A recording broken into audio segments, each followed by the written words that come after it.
ер нь үг хэлж дууслаа. За нэг хэдэн зүйл хэлмээр байна. Нэгдүгээрт энх хоёр сайдаа энх хэрэгтэй.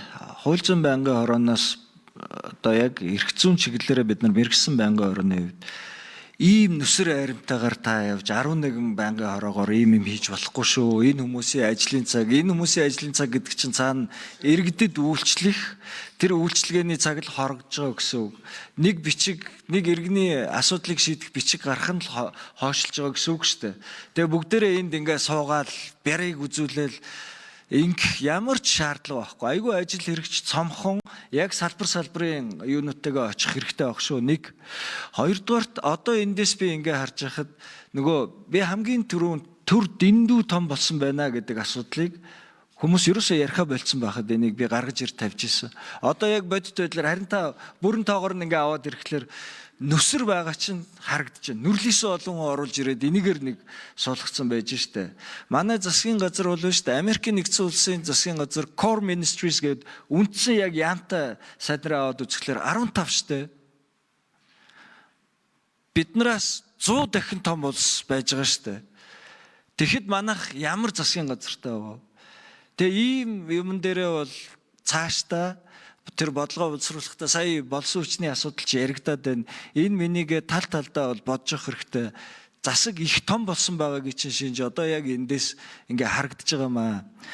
Тэгэхээр нэг л асуудалт их сүржин том яриад авах биш. Асуудлыг жижигхэн яг газар дээр нь шийдээд явах тэр чадварлаг болсон хүчнтэй л бид нар байх хэвээр. Түрүү баасан жаргал гишүүний энэ яриад байгаа яг бодтой үр дүн гаргах юм дээр бол энэ удаагийн хурал дээр би ингэж бодож байна. Гишүүдийн бүх хэлсэн санаануудыг түүж аваад байнгын орооноос холбогдох яамдууд руу. Гэхдээ би гишүүдтэй бүгдээрэнд нь үзүүлнэ. Тэгээ саналаа өөрсдөө тэн дээрээ хэлээд тэгээ холбогдох яамдууд руу энэ чиглэлээр гишүүд юу санал тавьсан шүү. Энийг анхаарч ажиллаарай гэд энийг ил тод тавина. Өөрөөр хэлбэл сая баасан жаргал гişүү олон нийтийн бас оролцоотой байх ёстой биш үү гэдэг асуудал тавьж штэ. Тэгэхээр ямар ч гэсэн энэ удаагийн хурлал яамдууд руу явах бичиг бол олон нийтэд бүгднээрэнд нь ил бид нар тавьж байгаад явуулнаа.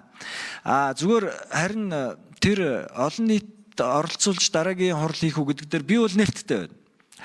Дараагийн хурал бол өөр дарахтай байнгын хороо эн чинь ротацтай учраас хийгдээд явах бах тэр үедээ яринж миний хувьд бол нээлттэй байна. Харин нэг асуудал байгаа юм. Зүгээр одоо ингээд гишүүдэд тайлан хугацаанд тараасан тараагаагүй л одоо сая яригдчихэж штэ.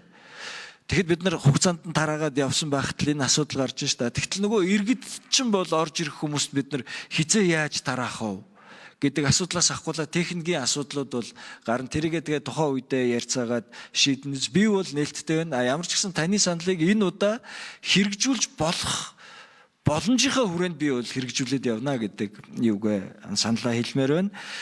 Саяын тэр Эрдэнэтийн асуудалтай холбоотойгоор нэг зүйл хэлмээр байна. Засгийн газар энэ дээр бодоогүй шүү. Тэгэхээр засгийн газар энэ шийдлийг, эрх зүйн шийдлийг бодоогүй одоо болтол яваад тэгээд энэ шийдэлгүйгээд орж ирж ерөөсөө болохгүй. Тэгэхээр одоо дараагийн удаа бол энэ дээр өстө тэр ажлын хэсгээ гаргахгүй яах вэ? Энэ дээр бид нар нэг шийдэл бодож олох ёстой. Суугаад бодцгоо. Шийдэлгүй эрх зүйн асуудал гэж байх угаасаа ёсгүй. Тийм учраас энийг та нар тал талдаа бодож үзээрэй гэж хэлмээр байна. Энийг ч гэсэн бид нар явуулах бичгэндээ дурдаад явуулъя. За баярлалаа. Өнөөдөр ингээд